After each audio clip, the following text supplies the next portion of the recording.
What's up, guys, and welcome back to another episode of What the Elle. I'm your host, Elle Kramer, and today I'm going to be having a little bit of a therapy session today because I'm going to be talking about something that I have struggled with. It feels like my whole life, but I haven't really figured out a true solution to this answer. So I'm basically going to just be talking out my burnout with y'all.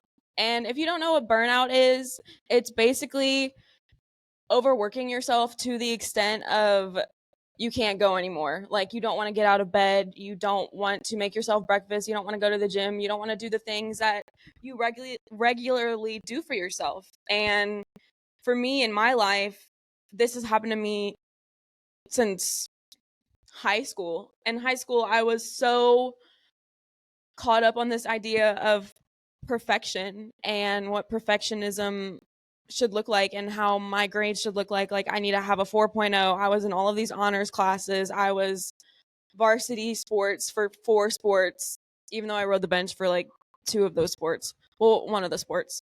um that's not the point. The point is my whole life I have struggled with feeling burnt out and not having the desire to want to go anymore, but I have to keep going. And having to push through burnout is one of the most uncomfortable, humbling experiences that you can go through because when you are going through that, you literally don't want to do the bare minimum. And for me in my life, I couldn't stop. Like there wasn't a choice for me to stop because, like, in high school you're under the age of 18. Like you legally can't stop going to school. And obviously I'm not going to just stop going to school. That was never my plan. But I think I put more pressure on myself than my parents even did. Oh my gosh, there's a hair that keeps blowing in my face. I put more pressure on myself than my parents ever did. And that's a fact because I enrolled in that AP course because I needed to prove to myself that I was good enough and worthy of everyone around me. Because my whole high school experience, I felt this urge to succeed greatly and succeed on paper and go to a really awesome college. And I didn't like to think about college too much because I knew the answer was that I was probably going to go to one of two places, and both of them are in my home state, and that was not something that was exciting for me. Something that was exciting for me was going to the University of Hawaii or moving to freaking Canada or something. I don't know. Studying abroad. Like I was dreaming big. Like your girl had big ambitions, big goals. Like maybe not Harvard because like I'm no Ivy League student, but I mean I'm decent enough. But I mean COVID definitely kind of messed up my messed up my work ethic or my study skills, I should say. And in high school, I just always felt this strong need to succeed. And whenever I didn't, I felt like it was the end of the world. And the way to overcome burnout is to just confront what is burning you out. For me, that was homework, that was school, but I didn't have that option to just take it off my plate because I was, like I said, doing everything that I can to have all of these accolades to make myself seem like this awesome version of who I wanted to be and who I wanted Elle to be. But the truth was all of these things don't make me who I am. You can take those things away in a second, and that's exactly what happened. March whatever 22nd, I don't even know, March 12th, March 13th, I don't even know anymore because I tried to erase it out of my brain because March was just, I'm trying to make March a better month. Like March, I think the month of March almost feels ruined to me because, well, not anymore. It was ruined for me for a long time because of COVID. Because I associated March with the beginning of COVID, but now I associate it with happy times. And so here I was taking all of these really hard classes, thinking that these classes are gonna fill me up and fill my cup. And whenever COVID came around and took that away from me, I felt like I had nothing. And that was the worst burnout I've ever experienced because the rug was not only swept from underneath me, I was shoved, pushed off that rug. That rug was teared away into pieces, nothing left to be seen. Like, the rug did not exist. And meanwhile, somebody also pushed me face planted onto the ground. And that was the scene. Like, COVID for me was very hard because I was still having to do school, but meanwhile, I'm having this internal crisis because I'm like, who am I? I don't even want to be in my hometown right now. But it was all of these things that I was running away from, come to realize, followed me whenever I did leave. I ended up leaving town and I still felt those same tugs on my heartstrings, and that same feeling of emptiness and loneliness and frustration and anxiety and all of the feelings that come with burnout. That feeling of resentment for like your own laziness, like you feel like you always have to be producing something. And for me, I always feel like I need to be producing something. If I'm not creating something on social media for my podcast, I feel like I need to be doing schoolwork because a lot of my classes are online. And don't even get me started on college, because college is a whole different level of burnout. Like, I I was burnt out in COVID. How do you think I'm doing now? Like, I'm hanging on by like the split ends of my hair. So, and that's not saying a lot, okay? Like, that's what I'm hanging on by. And I still have another semester to go. But the thing is, like, you have to see the end in sight and you have to reframe your mind, because the way I would see it is like all of this stuff matters so much. I was almost making it an idol. I was making school and all my accolades and all of my achievements and my 4.0 status an idol. And that was becoming my personality. And if I didn't succeed in that, I was a loser. I didn't measure up. I wasn't deserving. But none of that's true. And now I have C's right now. Like, I'm proud to say I've never had C's in high school because, well, I'm not proud to say that I never had C's in high school. I am proud to say that I never had C's in high school because I was so hard on myself that I would never, ever allow that. But this year in college, I'm like, okay, look, Elle, like, you're just because you get a C doesn't mean you're a failure. You're still passing. You're still doing it. Like, my whole life I've just spent I felt like I always had to be the best. Like, I always wanted my phone to be at 100% charge because I didn't want to have below a 94, because below a 94 was not an A anymore on our grading scale. That's how severe my need for perfection was. Like, that's, I always needed to have an A. And it was some kind of deep rooted psychological issue that is still being undone.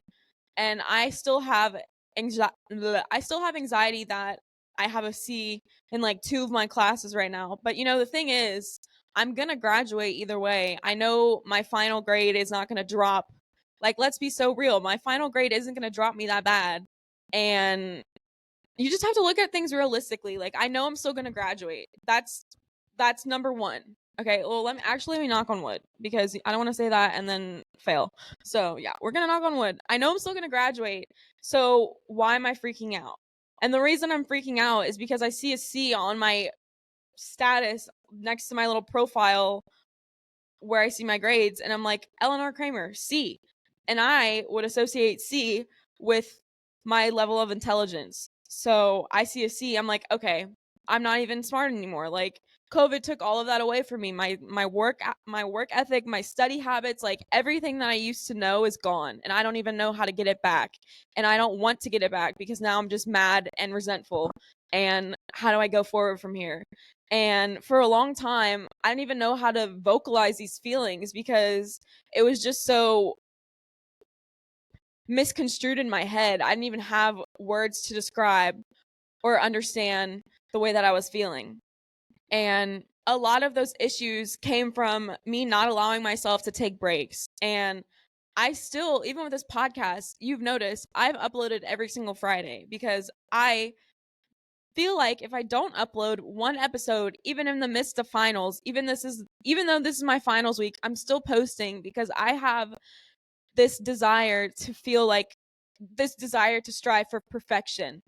Even having a podcast, I obviously have some desire to feel noticed and to feel seen by other people, because why else would I want attention like from you guys? I'm sitting in front of a camera holding a microphone. This wasn't just put in my hands. I had to order this on Amazon, order everything, do all this stuff, set it up, spend 30 minutes trying to figure out the lighting situation, fix my hair, do this, do that. And all of this was my choice. And that's like, this is supposed to be fun. It is fun, but I choose to do this. But sometimes the things that we think are fun, if we become too obsessed with the idea of making it perfect, we lose our joy. And I feel like that is kind of where my burnout stems from. I lose the joy in the daily activities that I once loved. And I'm not particularly in the biggest slump of burnout I've ever had. I'm definitely feeling that I'm ready for the semester to be over type feeling. I definitely am ready to be done with finals. I'm definitely like ready for summer, but I'm not experiencing the worst burnout I've ever had. I'm feeling antsy, don't get me wrong. I'm feeling excited for summer, but that doesn't mean that I'm burnt out on school. I have been going at a pace this semester that I can maintain and still survive and still have a social life, because the biggest reason I would become burnt out is because I didn't have balance. And that has been the biggest thing for me this semester, balance. And balance might not always look fun. Balance might look boring. Balance might look like getting all of your assignments done during the week so you can go to that event on Friday that you wanted to go to, or grinding really hard Monday through Wednesday and going out on a Thursday night and then spending the rest of the weekend doing your homework and assignments and going to school the next week. It just depends on what type of person you are, what level of burnout you experience, and this can come in so many different shapes and forms. And I didn't realize that burnout cannot just can be in so many different aspects. Like, you can just feel burnt out just for feeling burnt out. Like, you don't even sometimes you can't even identify why you're feeling burnt out. Like, you can just feel burnt out on life. And I've felt like that so many times, and it's just like, how do I move through this? How do I keep going whenever there's no other option but to keep going? And you just have to reframe your mind, and you have to stop running away from whatever issues that you are trying to run away from. Amount I've spent so much time feeling tired and exhausted, not even knowing why I'm feeling this way because I haven't even done anything. And it is the most dehumanizing feeling, because you start to resent yourself because you're like, why can't I get up and do the things I need to do? But you simply just can't. And sometimes you need to just take those days to yourself. And that's something that I've had to come to harsh terms with. I got to so many points where I was just going in my work life, in my school life, that I had to just stop. I had to drop my sorority. I was so burnt out whenever I came back to UL. I had to drop my sorority. I had to put my job on, like, be a floater basically, which is like picking up shifts, but I'm not on the schedule. And I had a very stern talking to with myself. And this was all like 2 semesters ago. And from that point, I've gotten my shit together more so. But let's just say I had better grades that semester ago, but I was in a worse headspace. And so I take the better headspace and the worst grades over the better grades and the bad headspace. I will take that over that any day, because that feeling is terrible and I don't want to feel like that ever again. And I know that I probably will feel that way in my life again, because I'm human. It's inevitable to get tired and want to stop. And in those moments, how do you keep going? But you have to remember your why. And I think that was what I've had to come to terms with too. Like, you need to remember why you are doing what you're doing and stop looking at it from such a bleak perspective and see the outcome for what it is instead of what you want it to be. Like, look at your situation and see it from a realistic standpoint instead of looking at it, I don't want to say superficially, but unrealistically. I guess the opposite of realistic, I guess. But and so how did I overcome this? I had to come to terms with what I was running away from and why I had to also question myself. Why do I spend so much time and effort trying to be perfect? What am I trying to prove? Who am I trying to prove this to? Because my parents don't care if I fail or not. They just want me to do my best. And that's been my parents' motto my whole life. And sometimes growing up, I wish my parents would have been harder on me because I'm like, I wish you would just like try to put some fire under my ass because I'm putting like I'm literally sitting over the freaking fireplace right now, like with how much fire I'm putting. And like I need to sit under like a small like campfire, like with two sticks. Like that's the type of fire that I need to be under, like slow and gradual. But instead I was putting so much pressure on myself because no one else was. And that was my downfall. And I've had to realize that within burnout there's balance, and that's how you restore it, is balance and figuring out what balance looks like to you. And balance looks like to me is taking a break whenever my body tells me to take a break. And if I don't feel like doing my workout that day, then okay, I won't do my workout that day. If I need to skip class one day, I'm going to skip class. All of these things you need to do sometimes. Like, it's okay to put yourself first, and I feel like that is also a reason why burnout can happen, because you're putting everyone else before yourself, and you need to look at your needs, because the only way to stop burnout from happening is to look at what's going on within yourself and fix that, because otherwise you're just going to keep going through the motions and feel awful about yourself, and it's just going to be a hamster wheel that you're not going to be able to get off of. And for the longest time I was like, I'm never going to be able to get off of this hamster wheel. What do I do? How do I escape this?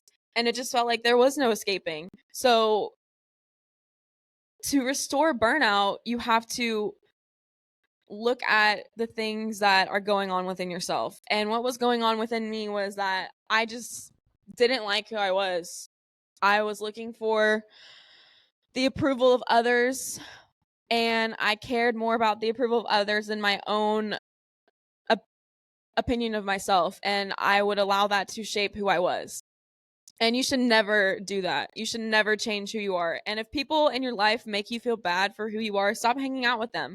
And that meant to me like burnout. I had to cut out the people in my life who weren't inspiring me to do good things, people who weren't motivating me. And that meant, like I said, dropping my sorority. Like, I felt like I was pouring from an empty cup. Like, I just felt like I was, and it wasn't anyone's fault, but probably my own, like probably the vibes that I put off. And so I don't want to like blame them for that, but I was just not happy, and you could see it. And I just got to this point where I was just like, I can't do this anymore. Like, I want to be here, but I can't. And there's just, and it's going to be a disservice to me if I stay, and a disservice to you. So therefore, I have to take myself out of this equation and walk away now. And from that point, I've had to put up boundaries and be able to say no sometimes, because that was also another reason that I was getting to this point, because I would never say no to people. I would always, if somebody wanted something from me, I was there. And sometimes you can't. Sometimes you have to be there for yourself before you're there for every single little party you go to. And I was always that person who was down for the ride, down to do whatever. And don't get me wrong, I'm still that person. But sometimes it's okay to be like, no, I can't. I have a paper due at midnight that I really need to stay in for. And like, that was where I didn't have that balance. I didn't have that ability to say no, and I didn't have that ability to stand up for myself.